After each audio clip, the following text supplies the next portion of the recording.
Live from Liverpool, we need to talk about ghosts with Kevin Eustace.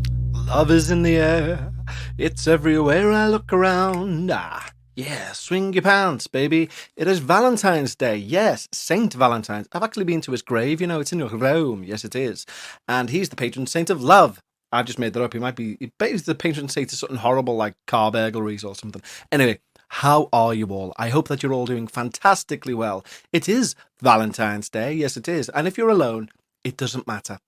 It's just other people getting chocolates and flowers. That's all it is. You might have allergies. You might not want to put on weight. And therefore, it's all fine. But for those of you who are loved up, then enjoy your flowers and chocolates. If you got any, I got Bekah a big rainbow balloon because she loves rainbows for some reason.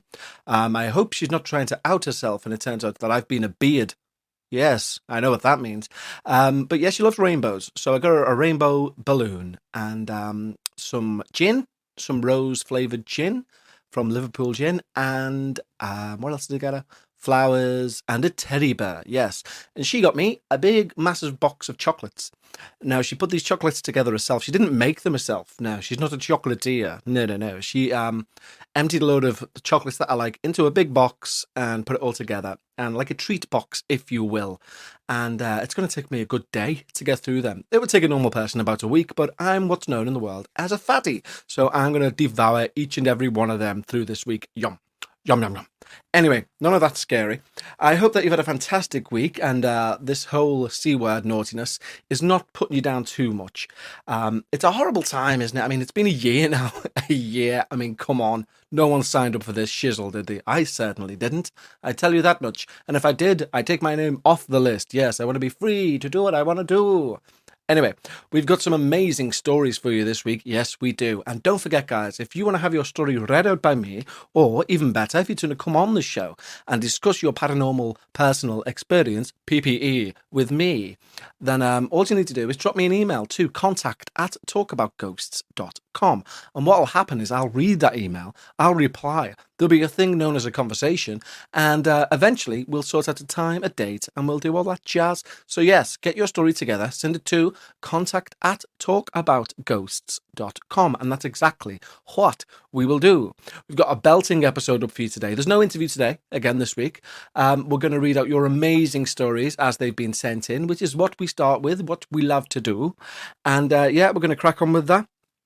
I see that a lot of people have been looking at the Battersea Poltergeist. Yes, a very good podcast done by the BBC. I strongly recommend it. It features two parapsychologists, one of which you may know, Kieran O'Keefe, Dr. Kieran O'Keefe, may I add. And if you're interested in who he is or why you should even be bothered with him, it's because he's amazing.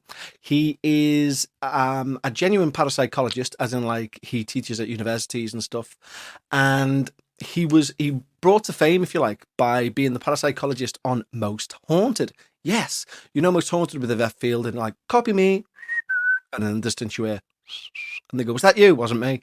Most Haunted, great show, love it. Anyway, he was the parapsychologist on that, and he was the guy who famously outed celebrity medium Derek Acora. Yes, he did. What he done is he basically, he got his suspicions that Derek, when Derek was getting possessed in the shows, that he was pretending. No. So what he done is they went to this alleged secret location where they allegedly blindfolded Derek, and he had no idea where they were going and all this. So therefore, when he said, I'm getting possessed by Tony Toad, they'd be like, Tony Toad lived here. How did he know that? Well, Kieran got suspicious. So what he done is one week he decided to invent a South African jailer at this place called Creed Kafer. Now, he went round to all of the production staff and said, like, on the sly, I believe it's meant to be haunted by a fella called Creed Kafer, this location. And they were like, oh, really? Thanks for the information. And Kieran was like, I know this is going to get back to Derek. And lo and behold, halfway through that episode, which is still available on YouTube, Derek Acora gets possessed by none other than South African jailer Creed Kafer. And he's obviously acting because Kieran had just invented this guy. And he's like, I am Creed Kafer. I am going to eat you up for my tea. Yum, yum, yum, and all this. And it's hysterical and embarrassing, really. And not only that, when he said, no, I genuinely was possessed by Creed Kafer, The nail in the coffin was when Kieran said, no, you weren't, because Creed Cafer is an anagram of Derek Faker. Wow. Talk about a double whammy, a knockout punch. So well done, Kieran. That's how he came to prominence. So what I'm trying to say is he's a really worthwhile skeptic, because he holds his hand up and says, if something spooky happens, he won't poo-poo it. He'll say, I can't explain it. So he features on that Battersea Poltergeist. So do go check it out. By the way, I'm obviously not sponsored in any way, shape or form. I wish, by the Battersea Poltergeist. But it is a great programme. Yeah, it's done very well. There's about 6 episodes out at the moment. Anyway, that's enough plugging other shows. If you like this show, like I believe a lot of you do, because you're hearing it in your ear holes right now, then the place to where all the funky kids are going who listen to the show is the Patreon page, because we put out 2 extra episodes each and every week for our Patreons. And if you want to do the same and you want to help the show keep going, you need to go over to patreon.com/we need to talk about ghosts. There'll also be a link in the show notes. It's what all the cool kids do, so I'm told. And you can go over there. Not only will you get all the extra shows, there's over 100 extra shows over there just for Patreons. But you get all that, and you also help us keep the lights on here and keep this show running for free. So yeah, and some wonderful people have done that this week. Some wonderful people have done that this week, and we're going to say thank you to them, as per usual, via the medium of song. The guitar is out, well and truly out, and we have 3 wonderful new Patreons this week. We have Kim Grogan, we have Ivana Talbot, and we have Andrea Calise. And this sort of grungy, jivey sort of thing is for you 3 wonderful people.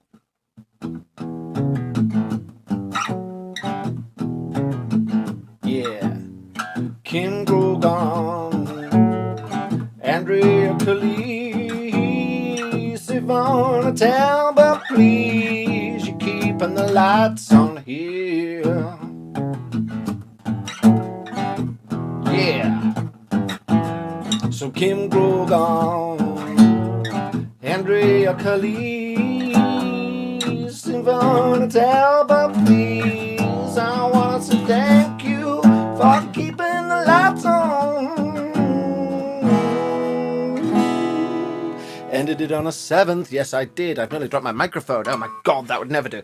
I also nearly lost the song halfway through. I apologise, ladies. But if you want to be like those 3 wonderful people and, of course, get access to over 100 extra episodes just for your ears, go where all the cool kids go, which is to www.patreon.com/we need to talk about ghosts. Yes, indeed. And talking about ghosts, let's start talking about ghosts. Hurrah!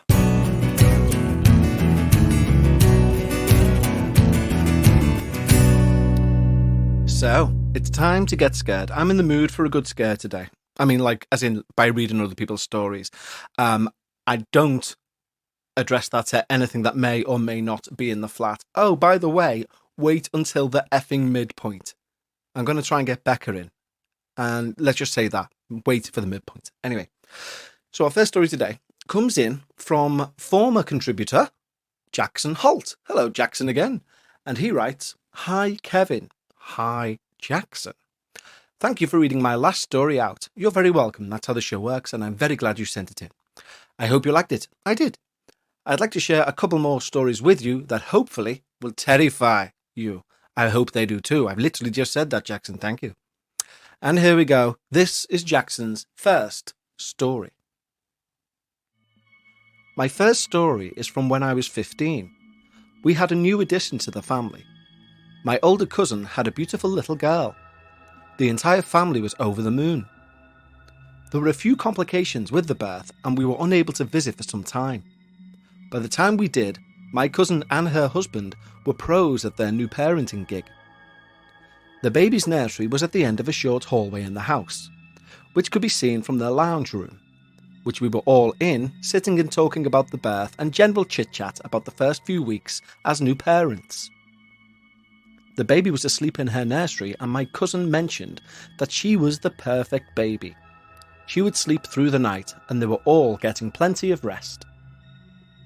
Soon after discussing this, we all hear a blood-curdling scream from the baby in the nursery. The house went from silent to it sounding like there was a banshee giving it her all in a split second. I was sat looking directly up the hallway as both my cousin and her husband leapt up in a flash and started running to the nursery. As they got halfway up the hallway, they were hit by something that sent them both flying into the walls on either side of the hallway. It was as if they'd been hit by a rugby player. As the impact occurred, we all heard a male voice angrily yelling, "No." My cousin ended up on the ground as her husband got his composure back and continued to run to the nursery, only to find the baby fast asleep, with absolutely no tears. She was perfectly asleep in the exact same position that she was put down in, on her back with no swaddle. My mind tried to make sense of it, and the only logical thing I could think was that they bumped into each other as they ran, and that the husband had yelled out. Although I knew this wasn't possible as they both went backwards, and the force hit them both in the front, so I knew it couldn't have been his voice. We all heard it, and my cousin's husband swore it wasn't him. They were both deathly pale. The baby was fine, and we all just tried to wipe it from our minds and enjoy the afternoon. We went into the kitchen and had a coffee. I think my cousin's husband had a scotch. He was visibly shaken. As we sat there trying to move past the strange incident, the baby monitor lit up. There was the sound of the baby making little baby noises, trying to talk, followed by a male voice shushing and saying, "It's okay, it's okay." I've never seen anyone run so far as my cousin took off into the nursery, where again she found a fast asleep baby, except the baby was now swaddled up in a blanket that was from the other side of the room. When talking to my cousin before writing this, she told me that she would often feel like she was being watched when she was in the nursery, and that there was one time when she was punched by something whilst in the bathroom, but wasn't sure what happened, so she kept it to herself. She also has a friend that still refuses to go to the house after saying she saw a man in the hallway one time. The week after the hallway and baby monitor incident, they had a psychic come out who said there was the presence of a man in the house and that he was, and I quote, looking after his daughter, and they feared he was growing agitated with his parenting being interfered with. She asked him to leave and told him that he was not welcome here anymore. That was the last instance of him they had in the house. Oh my lordy. That is fascinating for several reasons. Obviously, it's terrifying.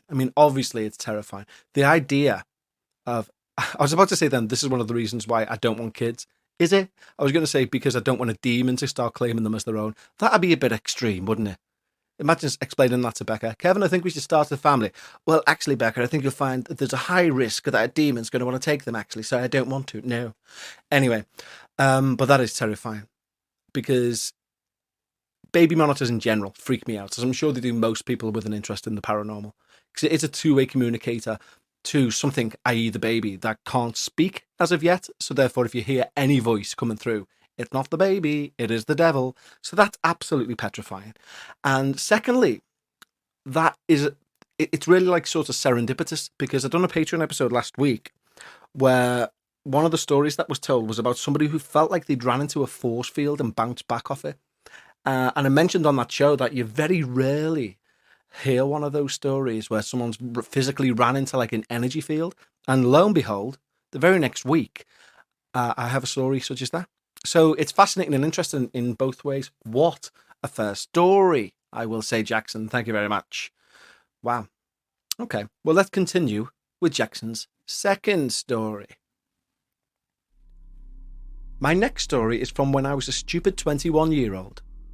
My friend and I used to spend most weekends with a group of our other mates in his dad's cabin on the Hawkesbury River, west of Sydney. We would fish during the day and party during the night. Where we were, we could see bushland over the other side of the river, but had never really worried what was over there. That was until one of the locals told us about the church. He started talking about the noises that come from there and the things that go bump in the night.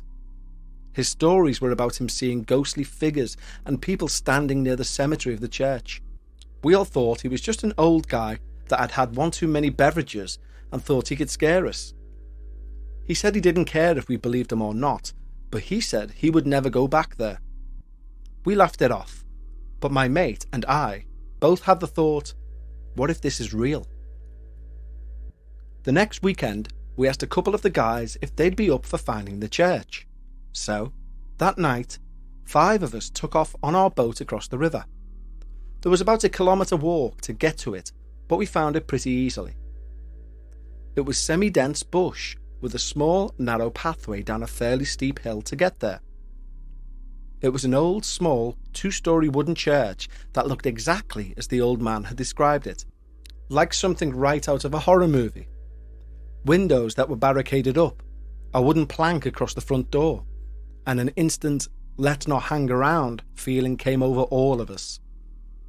Of course, being in a group of 5 guys, none of us ever said anything. We pushed the door and it opened, so we ducked under the plank and walked in.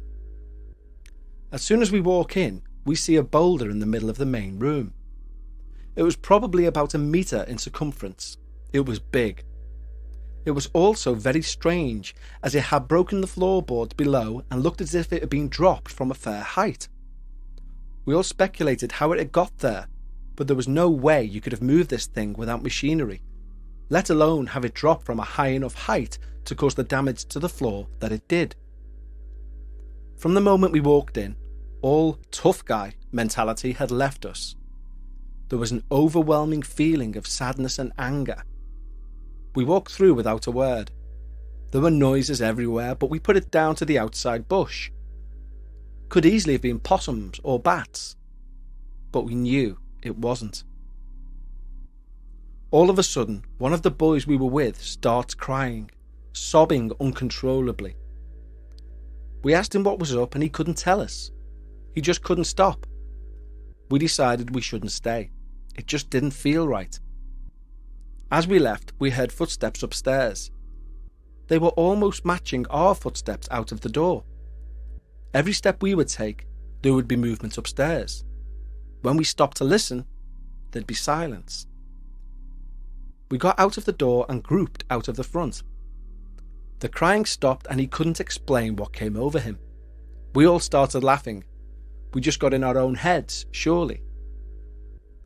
Right then, we hear a rumbling sound, as if something is coming down the pathway.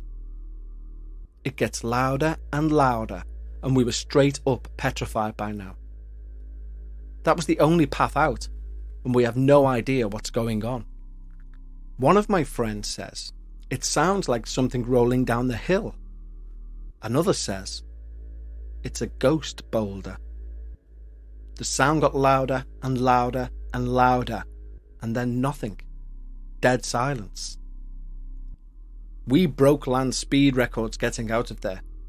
The entire time I was at the back, and I promise you there was something chasing us out there. I could feel it behind me.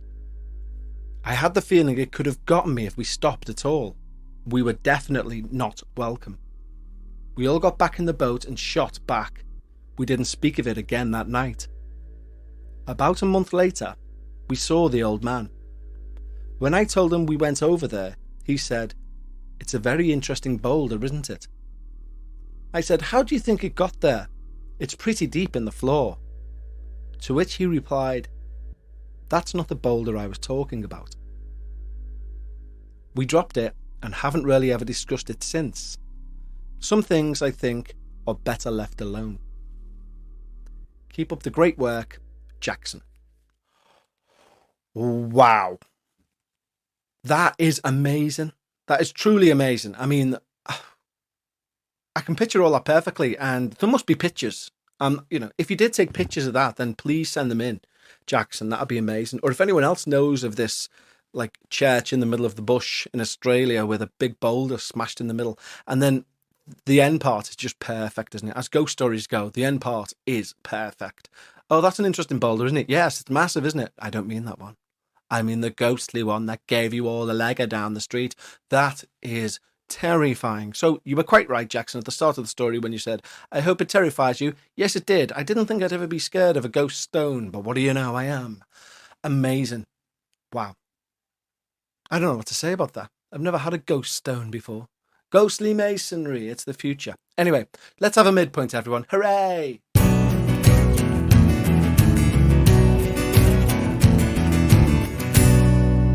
Wo ist den Midpoint? Ein Midpoint ist in meinen Hausen. Wenn es den Midpoint? Ein Midpoint ist in Valentine Day. Or Valentine Tag. Yes. I think Tag is German for day because they have like Montag for Monday. Tag. I don't know about that. But anyway, you get the gist. So how have you all been? I hope you've all been fantastically well. Big news coming this way for the podcast because there's 2 bits of information I need to share with you. Somehow, God knows how it's happened, but we're coming up to our 200th episode. And I'm not normally one for celebrating milestones, but sod it, we're going to. I'm not too sure what we're going to do as of yet, but we're going to do something big. We'll have special guests and stuff, I think. That'd be nice. I'll get out in touch with some of my wonderful, beautiful friends and we'll have a good little episode. Why not? Nothing major, just a nice little hello, everyone. I think it'd be dead nice. You got to do these things to celebrate, don't you? Otherwise, what's the point in having a podcast? As my friends in the North would say. And also, second piece of news is the Dark Paranormal is starting back up. Yes, the sister podcast to this, the very serious sister podcast. If you like this show, you might not like the Dark Paranormal because there's no levity to it. It's very serious. It's season 1's already over there. There's about 10. Basically, it's stories that have been sent into this show that have been quite lengthy, and I've thought, wow, I'm going to start a second show just off the back of those. And I did. Season 2 is going to come out in a week or so, about 2 weeks maybe. And season 2 of The Dark Paranormal is going to be, how it's going to work with The Dark Paranormal is 1 season, if you like. Look at me doing seasons like I'm in America. 1 season is going to be true ghost stories. The second one is going to be looking at famous cases, such as Amityville, Exorcist, things like that. And trying to look at them from a different angle, if you like.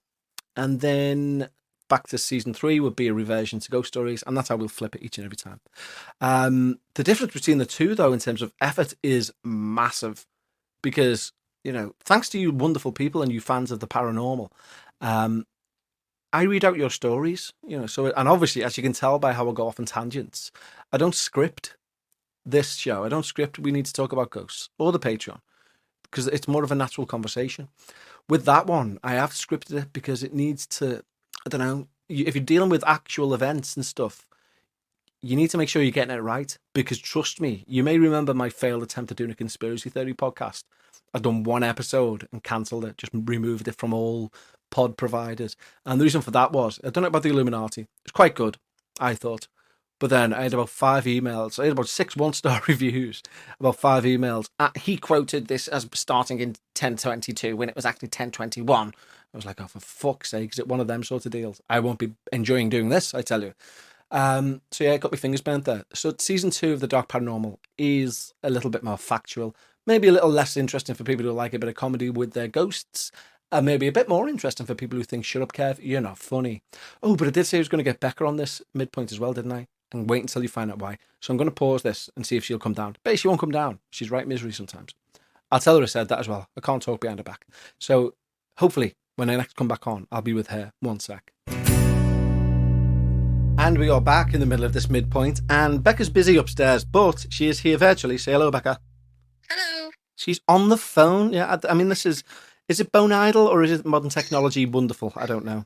It is both. It is the height of bone idleness, but it shows how wonderful modern technology is. Yeah, this is very true. So, why I wanted you on the phone, Bekah? You don't know why I'm ringing you, do you? No. Okay. Well, the listeners will know, especially listeners to the Patreon episodes. A couple of weeks back, I spent a full Patreon episode trying to contact the dead. Right? Right. And as part of that, I said to the dead, feel free to come in and do what you want. Prove yourself. Right? In our flat. We've been through this. You shouldn't say these things because you'll scare yourself. I will scare myself. You're quite right. However, there's a magpie. 1 sec. Hello, Mr. Magpie. Salute Jesus. How's your wife? Jacob. Anyway. It's ridiculous. Sorry. I'm supposed to say the magpie. I'm embarrassed that got caught on the show, but never mind. Anyway. So yeah, I said that and I invited in spirits. Right. Right. Do you want to tell the listeners what photograph you showed me this morning? See, the way you're saying that is you're making it sound like it's on a related note, and I'm fairly sure it's on an unrelated note. But yes, I woke up this morning with a considerable scratch to my knee, not just like a little thing. It was like quite deep. I noticed it when I got out of the shower, and they were bright red. And it's like 6 lines. 6 lines. Yeah. Now, obviously, I only have 4 fingers. So. Wait, there. Sounds like you're missing a finger. You mean 4 fingers and a thumb? Yeah. Yeah. Yeah, I don't think it was me. It's right on the top of my knee as well, which when you're wearing pajamas, it'd be kind of hard to get to there when you sleep, you know what I mean? It would have been, if I'd scratched myself, it would have been through the material. So they're quite red. Let me have a look how they're getting on. And it's 6 as well. Now. So they're quite, 3 of them were deep enough that they're starting to scab a little bit. Now. Yeah, and they were bright red, so I don't know where they came from. And just because the neighbour's cat was obviously in and out of the bedroom, how many claws does a cat have? I think she has 4. Does she? I've no idea. That's why I'm asking. I don't know. I think it's 4. She doesn't have 6 anyway, does she? Also, though, I mean, it's like I feel like I should have felt it. You know what I mean? Especially also because it would have been through the pajamas again. Like she wouldn't have been able to get to my bare knee. And yeah, I feel like it was so deep that I should have felt it if it was her. And she doesn't really. She doesn't scratch many, really. She's not like, not unless you're playing with her and things. She's not a scratcher. She doesn't just attack you. Like, no, she'll scratch your hands if you're going in, but as most cats do. But she never scratches any other body part. No, she doesn't just like unwarranted attack you, does she? Like at all. So yeah, I have 2 scratches. 6 I of do them? sometimes wake up with scratches, like especially across my chest and tummy. But these are like quite bold. Really. Yeah, but you can always, when you've had the scratches over your chest or your tummy, you've kind of said you've known that's you, and there's like 2 or 3 of them, which adds up to the number of fingers that you've got. Yeah, it's probably me. Yeah. Whereas 6 is, I'm just saying the reason for this phone call is I'm just letting you know there's a good chance I've unleashed demons into the house. Well, why are they coming after me and not you? Well, that's how they get to me, you see, because they'd be like, oh, no, like a bully, like, oh, I'm going to leave you alone, but I'm going to batter your brother, that sort of thing. Well, I'd rather they just went for you. Well, I'm sorry, Bekah, but it looks like they're leaving me alone. But don't worry. It doesn't seem like you're that positive about it. It's not affecting you that much, is it? If anything, you just brought me on the podcast for entertainment purposes. No, I'll keep my eye on you. I'll know what to do. I've got a book or 2 upstairs. Don't you worry about it. I can sort this out. Oh, sounds fun. Okay, well, thank you for coming on the show. I'll let you go. You're welcome. And I hope your knee heals up soon. Thank you, so do I. Okay. Speak to you in a bit. Bye. Bye-bye. Oh, and happy Valentine's Day. She's gone. Anyway, so there you go. Quite scared, if I'm being perfectly honest with you, when she showed me them, because it's like 6 perfect lines. It is a scratch. It's from something with 6 claws.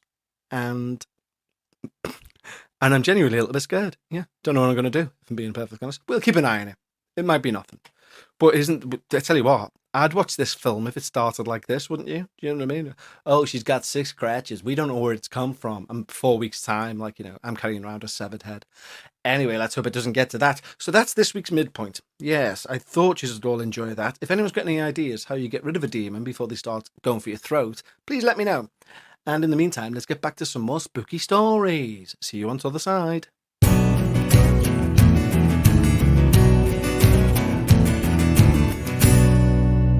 And we are back. So there you go, yeah. Is Bekah receiving punishment from my misdemeanors?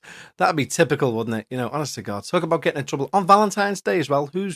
I should be a big proper skull, shouldn't I? A tough man. I should be like, hey, demon, what you doing scratching me girlfriend on Valentine's Day, lad?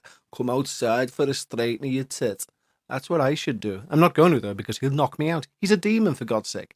Anyway, just as a bit of an announcement for next week, we have an amazing story for next week. One of our listeners, I'm just prepping it to know how to deliver it right, but one of our listeners has sent in a story about a Ouija board, which they recorded the audio of that session, and there's a few little bits of EVP on it, which I'm going to try and chop up and put on. So that's coming next week. Very good story. Prepare to wet your pants. Anywho, our final story today, once again, comes in from Misty. And we know we love Misty's stories because they're great. Her personal paranormal experiences are some of my favourites, and I think yours too, and I think we can all agree we're going to be scared out of our wits for the next, say, 5-6 minutes. Let's see. So this is Misty's story called The Rental. I live in a well-known vacation hotspot where most of the jobs are in the hospitality industry. I clean rooms at a motel close to my house. It may not sound exciting, but it's easy work with an amazing view of the Gulf and the chance to not only meet but also work with some amazing people from all over the world. Occasionally, I will pick up a one-off side job where I clean a house or a condo for a friend. The following encounter happened during one of these jobs. I invited my best friend, Lynn, and her daughter along to help out so we could knock it out faster because my friend, Ben, needed it that day. I need to explain that Lynn's daughter, Alice, is sensitive to the paranormal, and this is just one of our many shared experiences. It was a beautiful Florida fall day. The sky was cloudless, the sun bright, and even though it's autumn, it was scorching outside, just the way I like it. We pulled into the complex, and I was instantly drawn to this one condo in particular. There was an upstairs window facing the street, and even though it had blinds, it felt as if someone was watching our car approach. There was this heavy feeling emanating from it, foreboding almost. I was chilled instantly, and I hoped that it was not the apartment we were tasked with. Checking my message from Ben and comparing the addresses as we drove by, I realised to my dismay that it was exactly where we were headed. As we parked, the feeling intensified. It almost felt as if the presence was now leaning out of the window. It was heavy, and even though it was humid and hot outside, I was freezing cold. I did not want to be there, but I had promised my friend I would help him, and couldn't leave him in a bind. I could do this. The three of us worked well, and could punch this out in no time. I said nothing to Lynn or Alice about my trepidation, and set up a little protection prayer for us in my mind before punching in the lock code. The door opened, and I felt annoyance tinged with curiosity washed over me as I stepped inside.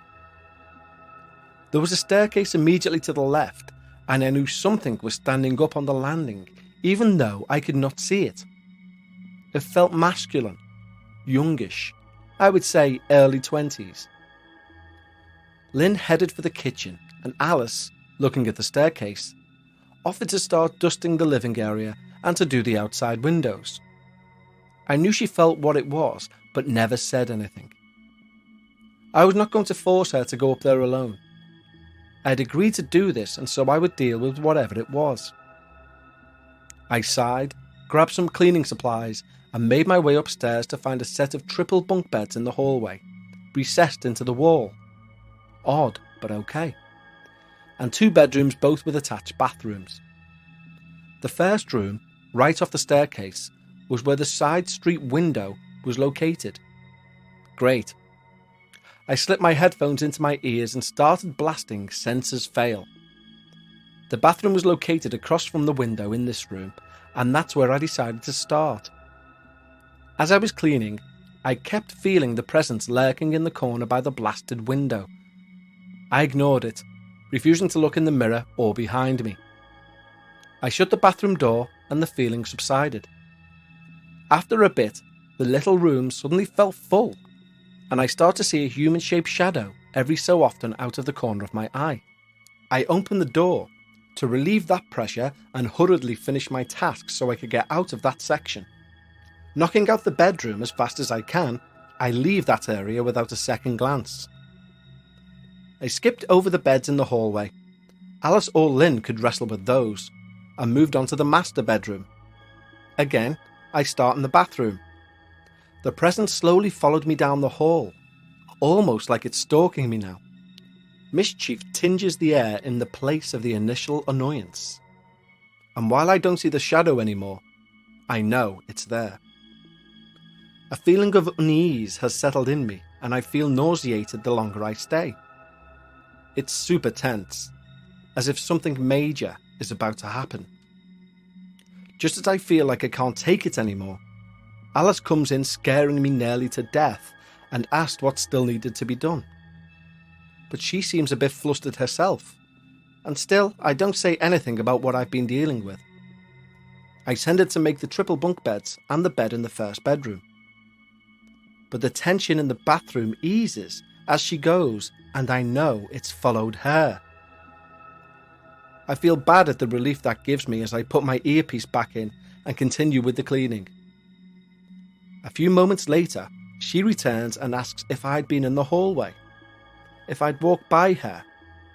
I say no, ma'am, and ask why. She shakes her head, says never mind, and starts dusting the bedroom area.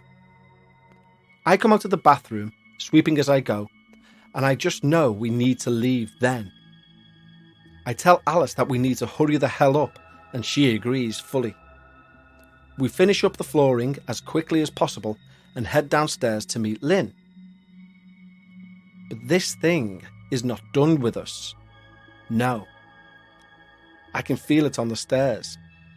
I get this mental image of a dark-haired guy lying down on his stomach and crawling down the first few stairs to look at us through the stair railings like some sick game of peekaboo. Like he's toying with us now. We wrap up the flooring in that area, and I cannot express my joy at knowing we will be leaving shortly. The hot air is welcoming as we step outside.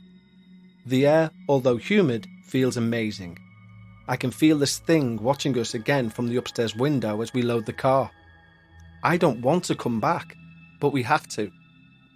Lynn has taken the comforters to be washed and we'll need to bring them back before turning the unit over to Ben.